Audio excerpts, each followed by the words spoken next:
Welcome to Fanfield Fiction and part 3 of every Bond villain ranked.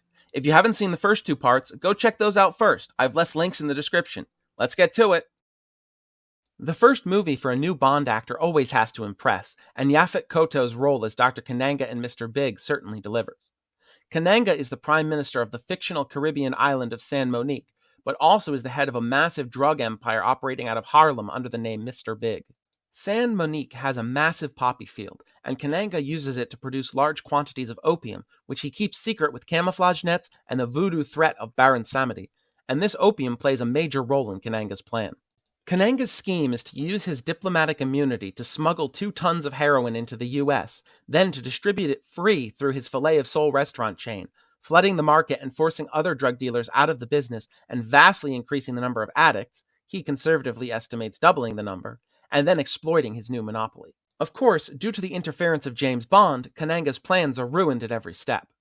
In the beginning of the movie, 3 agents investigating Kananga are killed, so Bond is assigned to figure out who killed them, and his investigation leads him to Mr. Big in Harlem, and when Bond attempts to introduce himself, Mr. Big replies with one of the best lines in the movie. There seems to be some mistake. My name is... James is for tombstones, baby. Then Mr. Big orders his men to kill Bond. Bond, of course, escapes and ultimately makes Kananga's tarot-reading seer Solitaire fall in love with him, and the two escape the island, only to be caught by Mr. Big's men. Bond is brought before Mr. Big, who reveals that he is, in fact, Dr. Kananga. When I see Kananga. Right.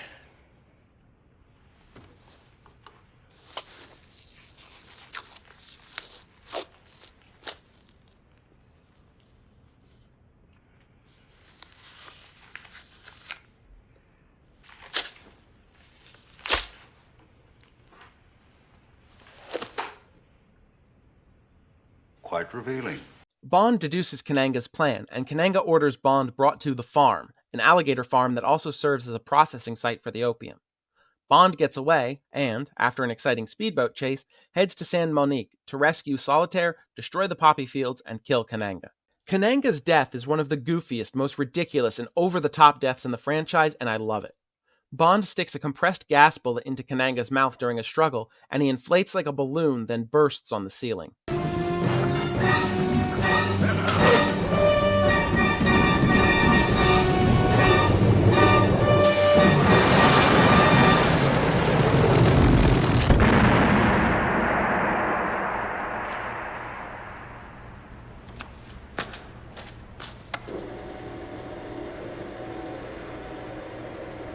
Where's Kananga? Well, he always did have an inflated opinion of himself.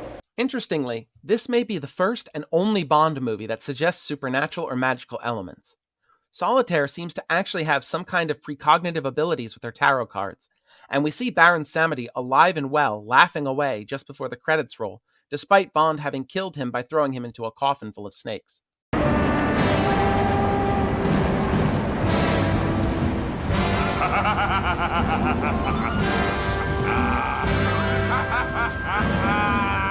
For me, the most interesting aspect of Dr. Kananga is how he's able to play both sides of his organization, both the calm, collected prime minister and the wicked, ruthless drug kingpin. The other major thing that stands out to me actually isn't directly related to the character himself, but rather his henchmen. They're all very unique and memorable in their own right. Teehee, Mr. Whisper, and, most iconic, Baron Samedi.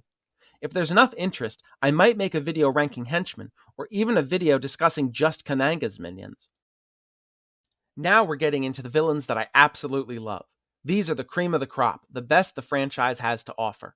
Franz Sanchez is a powerful, ruthless, incredibly wealthy drug lord from South America, one of the more unique and brutal villains in the franchise, and the main antagonist of the very underrated License to Kill, Timothy Dalton's second and final outing as Bond.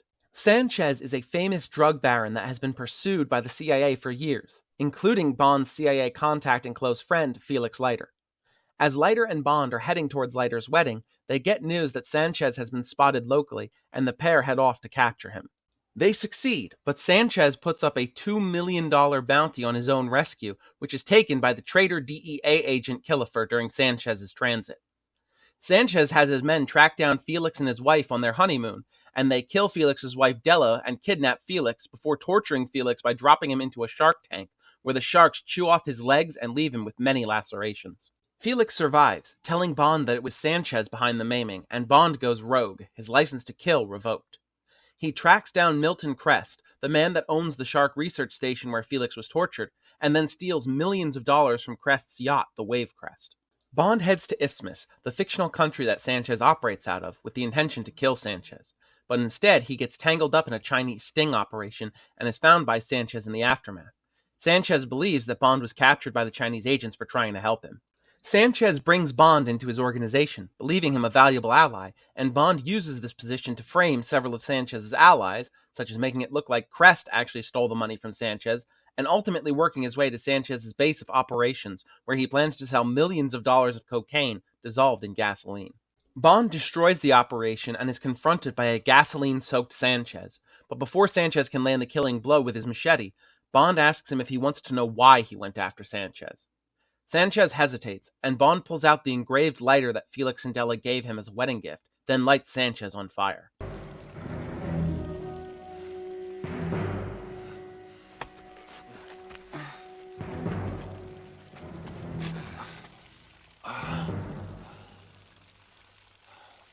You could have had everything.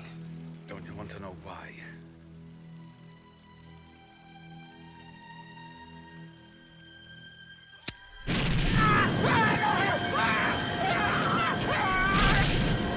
As a drug lord, Sanchez's big scheme isn't terrorism or ransom or holding the world hostage, it's simply to sell his cocaine and make money.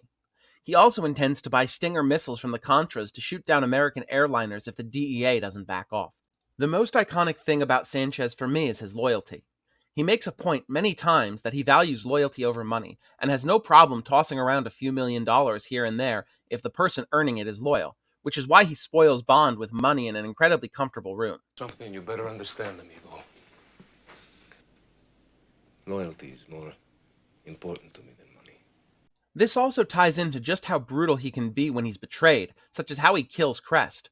He doesn't just shoot the man, but throws him into a pressure chamber with the stolen money and pops Crest like a balloon, because in his eyes, Crest betrayed him.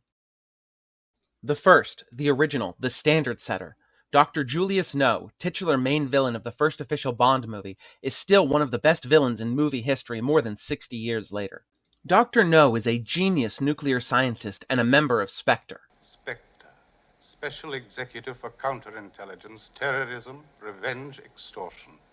He has a brilliant mind and is an invaluable asset to his organization, so much so that in the following movie, From Russia with Love, Spectre specifically targets James Bond in retaliation for the death of Dr. No. No explained his origins to Bond over dinner. I was the unwanted child of a German missionary and a Chinese girl of good family. Yet I became treasurer of the most powerful criminal society in China. It's rare for the Tongs to trust anyone who isn't completely Chinese. I doubt they should do so again. I escaped to America with $10 million of their dollars in gold. No used the money he stole to start his operation at Crab Key in Jamaica. He was an expert in atomic energy, costing him his hands, which he replaced with metal bionic replacements, and which are strong enough to crush metal, but lack dexterity, hence his reluctance to shake hands. Usually when a man gets in my way,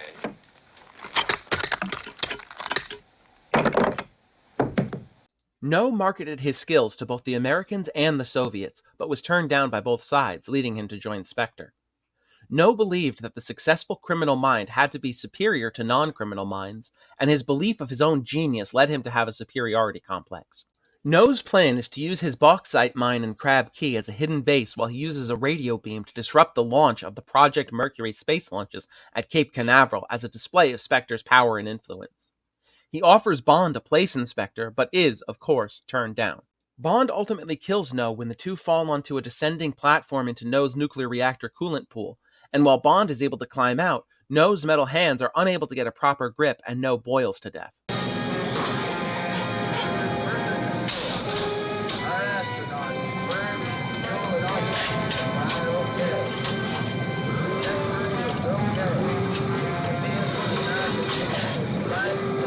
The most notable aspect of No to me is his sheer presence.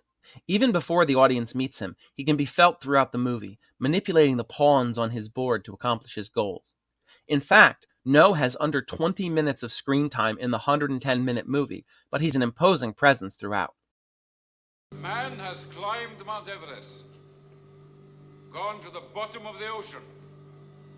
He has fired rockets to the moon, split the atom, achieved miracles in every field of human endeavor, except crime. Auric Goldfinger is the main villain of what many people consider to be the best James Bond movie ever, Goldfinger.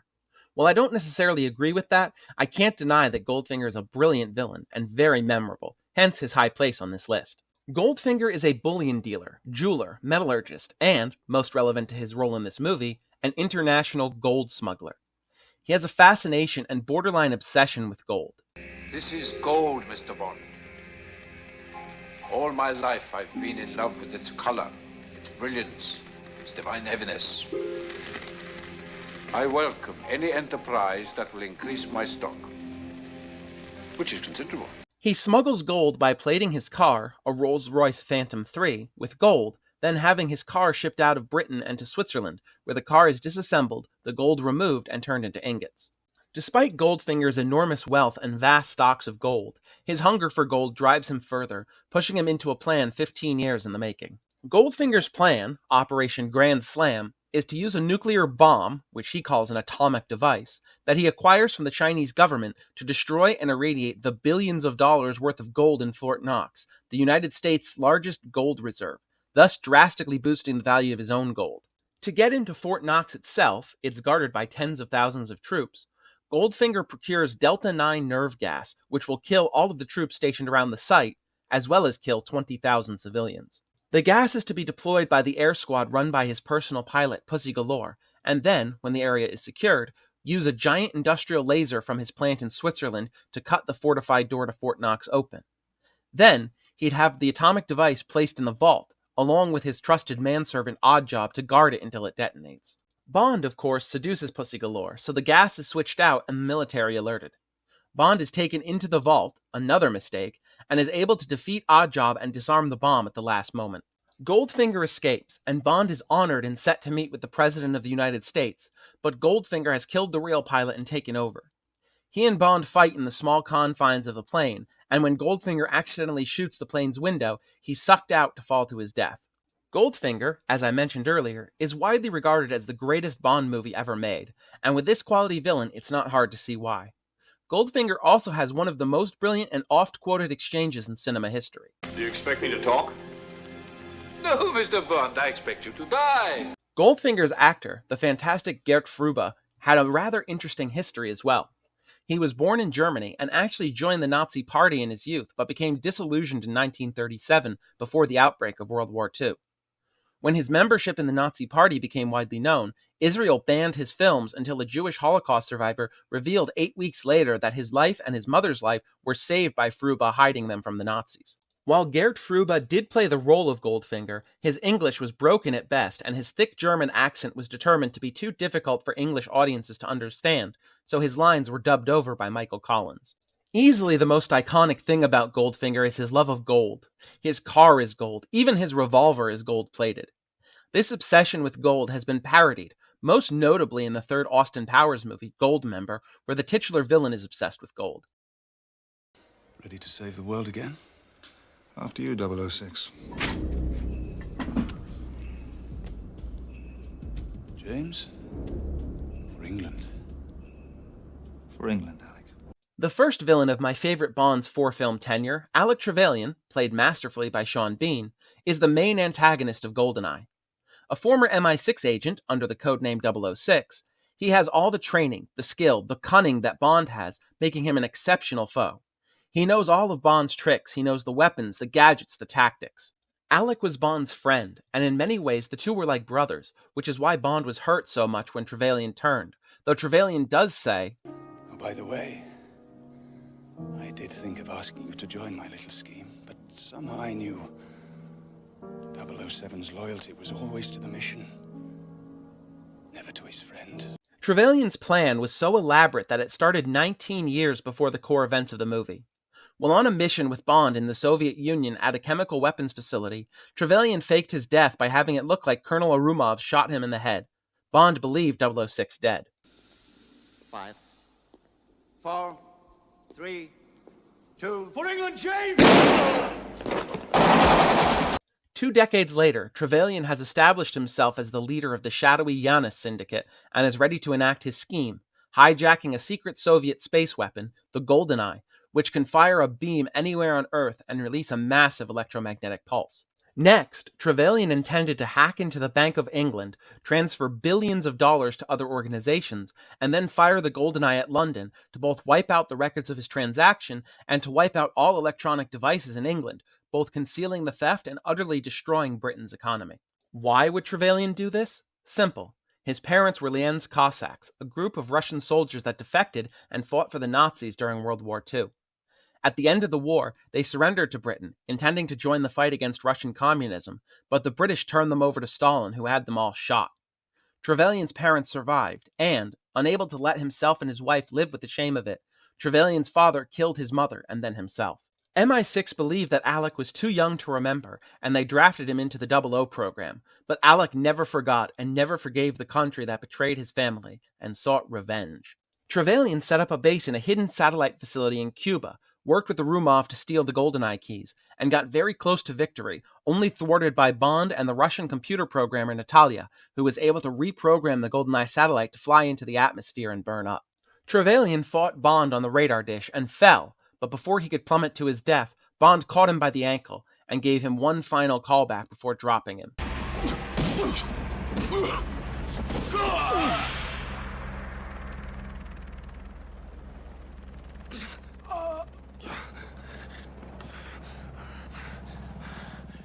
For England, James?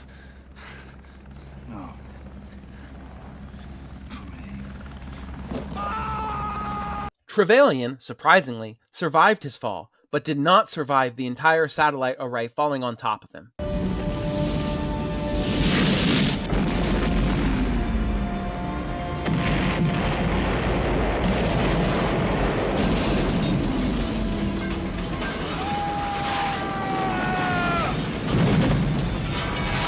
Alec Trevelyan is the first major Bond villain that has real complex motivations beyond the hold world hostage, get rich plan that many Bond villains seem to gravitate towards. He feels more like a real person. He has a reason for his plan, the betrayal and subsequent death of his family at the hands of the British government, and this is really what is so iconic about him. His status as a former 00 is also very unique, as it lends to him being every bit as skilled as Bond, or, in Trevelyan's mind, You know, James, I was always better. I don't agree with Alec's statement here. I think Bond is the superior agent, but we'll see in a bit that there is someone I believe that was better than Bond. I am Ernst Stavro Blofeld. Of course Ernst Stavro Blofeld is this high up on the list. He's the Moriarty to Bond's Holmes. Blofeld is one of the most homaged and parodied villains in fictional history. Dr. Claw from Inspector Gadget, Team Rocket leader Giovanni from Pokemon's anime adaptation, and of course, Dr. Evil from the Austin Powers trilogy, among many others. Blofeld is the criminal mastermind leader of the organization Spectre. As mentioned in the Dr. No entry, Spectre is the special executive for counterintelligence, terrorism, revenge, and extortion, and is a global crime syndicate comprised of the most brilliant and brutal criminal minds in the world. But Blofeld is, without question, the greatest. The classic Blofeld was played by a handful of actors across a number of movies, but probably the most recognizable actor to portray him is Donald Pleasence, who plays Blofeld in his first appearance that isn't cloaked in shadow, You Only Live Twice. Blofeld was also played by Telly Savalas in On Her Majesty's Secret Service, Charles Gray in Diamonds Are Forever, John Hollis in For Your Eyes Only, though not called Blofeld in this movie due to ownership issues of the character, and Anthony Dawson in his early appearances, but Pleasence is the actor that most people associate Blofeld with.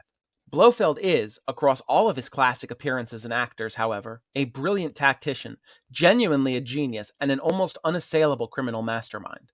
His plans vary from movie to movie, but the general theme is holding the world ransom for money and power.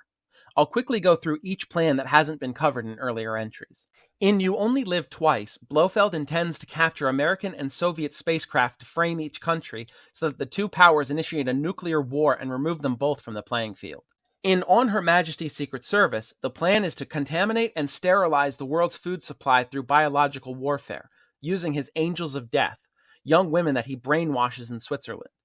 His price for not doing so is a pardon for all of his crimes and an official recognition as the Count de Bluchamp. In Diamonds Are Forever, the scheme is to use smuggled diamonds to design a satellite laser weapon that can strike anywhere in the world. With this, Spectre can eliminate any nuclear weapons, thus being able to offer nuclear supremacy to the highest bidder, and to destroy any attempt at retaliation, as well as to destroy cities with his weapon if his demands are not met. Blofeld is also directly responsible for the death of James Bond's wife, Teresa. While he didn't pull the trigger, he ordered her death and even drove the car from which Irma Bunt shoots. While none of the bullets hit Bond, one shot hit Teresa in the head and killed her. It's Blofeld. It's Blofeld.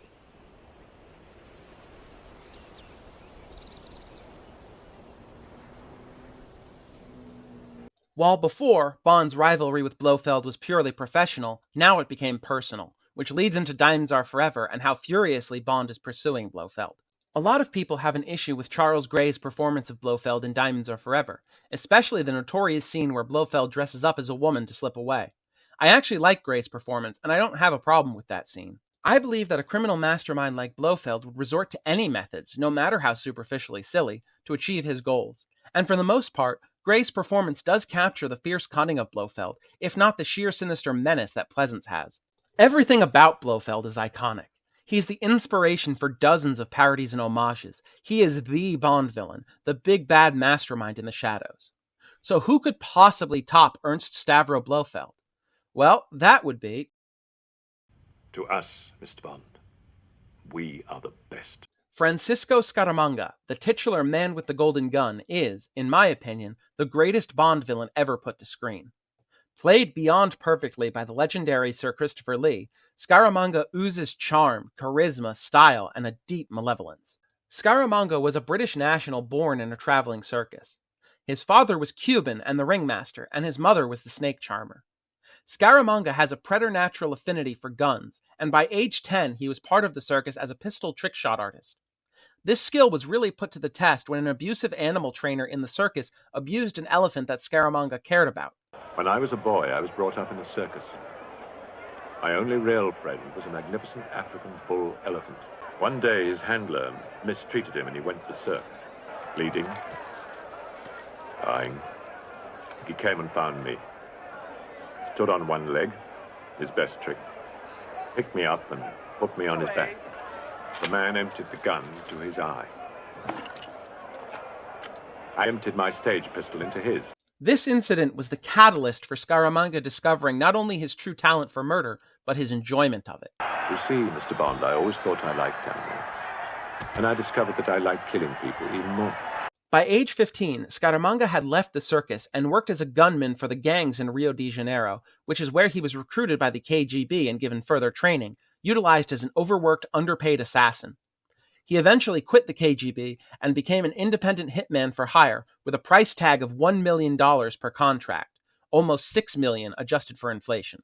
In order to remain anonymous, Scaramanga arranges all of his contracts through his assistant Knick-Knack, and because of this, no photographs of Scaramanga exist, though he does have a bit of odd anatomy, a third nipple. Scaramanga makes love prior to each kill, as he believes that it improves the eye, much like bullfighters are known to do. Scaramanga's marksmanship skill is unparalleled, even by James Bond himself. Every 90s kid that played GoldenEye on the Nintendo 64 is familiar with the iconic Golden Gun. It's Scaramanga's signature weapon. It's a unique, single-shot pistol that can be quickly assembled and disassembled for concealment and storage. I shall lie low too. I invested half my fortune when it's ready to yield billions. It'll be an occasional convenience, nothing more. I did not hire you to interfere in my affairs. Yes, very clearly. I now regret having even considered employing your services. But that is beside the point. There's no problem. A pen as the barrel, lighter as the chamber, a cigarette case as the grip, and a cufflink as the trigger, with the bullet stored in his belt buckle. The 4.2mm, 23-karat gold, with traces of nickel, dum-dum bullet is a unique round specifically ordered from a master weapons craftsman. A dum-dum bullet is a special kind of bullet designed to flatten and expand on impact, which means that it creates a larger wound, but it's not as effective against body armor. This ineffectiveness against armor is irrelevant, as Scaramanga is skilled enough to land a headshot on a moving target on the street while he's on the top of a building nearby.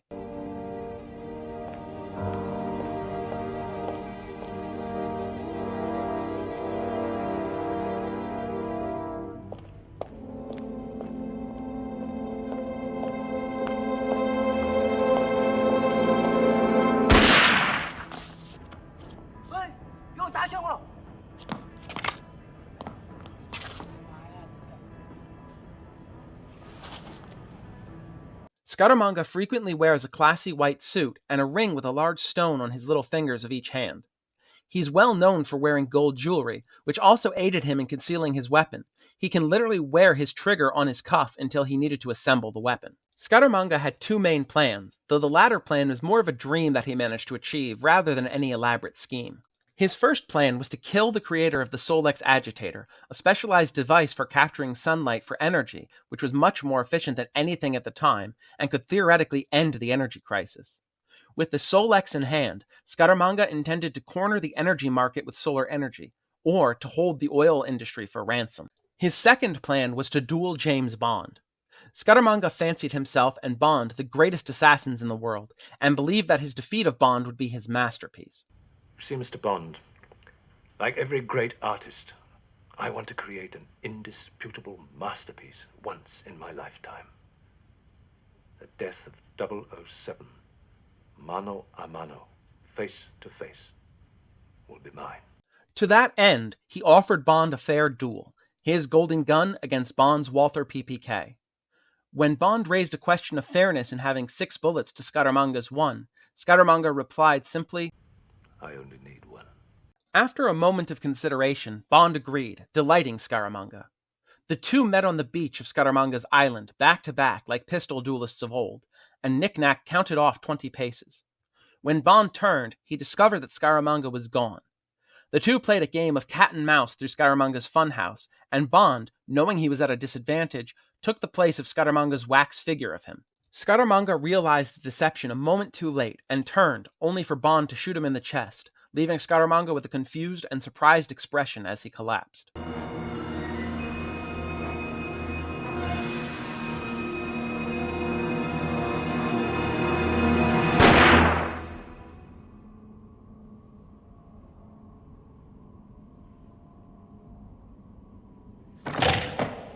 Curiously, while there are several deaths throughout the movie, Bond only kills a single person, Scaramanga himself, making The Man with the Golden Gun the Bond movie with the lowest kill count for Bond. Scaramanga was undoubtedly a gentleman. He believed in giving his opponents a fair chance, but was also arrogant, ruthless, and a little sadistic. He wasn't some terrorist trying to take over the world, simply a hitman that didn't feel fear, but rather excitement when testing his skill against those sent to kill him, giving rise to both his description as the most dangerous man alive in the trailer and the line in the movie's fantastic title theme. No one can catch him, no hitman can match him, for his $1 million skill. He had unshakable confidence and believed that only James Bond was his equal. Scaramanga is definitely as good as Bond, and I personally believe that he's even a little bit better. Bond would not have won their duel without his subterfuge, but they're close enough in skill that running a simulated duel hundreds of times would result in pretty close to a 50-50 split. Scaramanga is, at least in my opinion, the greatest Bond villain in the franchise. Not just in his writing, but his absolutely perfect performance by Christopher Lee. The most iconic aspect of Scaramanga, besides his incredible skill, is his weapon of choice. There are many people who have never seen the movie that immediately recognize the Golden Gun, whether from its numerous appearances in James Bond video games, GoldenEye on the N64, Rogue Agent, Nightfire, and so many more, or just from pop culture osmosis. Interestingly, Scaramanga's golden gun in the original novel was a gold-plated revolver, a Colt 45 that fired silver-jacketed solid gold bullets. This finally brings me to one last point I'd like to raise, a James Bond what-if story. I have a vague idea for a story discussing what would happen if MI6 had recruited Scaramanga instead of the KGB, making him a 00 and something of an older brother or father figure to the orphaned Bond. Let me know down in the comments if you'd like me to write that story. And that's the list. Do you agree with my ranking? Would you switch a few entries around? Do you think I've got it totally wrong? Let me know down in the comments. Like I said in the opening, this is just a personal list, my own impressions and opinions, and if I put your favorite villain down low, it's not any kind of personal attack. Rankings like this are always subjective, so if you have a vastly different list, I want to hear about it. Thanks for watching. This is my first video on the James Bond franchise, a series I love as much or possibly even a little bit more than Star Wars. There's a lot to talk about within the franchise, so expect more discussing the best secret agent in fictional history. If you like this video, there's more on the way. Please consider liking, commenting, or hitting that subscribe button. It takes 2 seconds for you and really helps the channel out. See you in the next one, and remember, Good night, good night. Sleep well.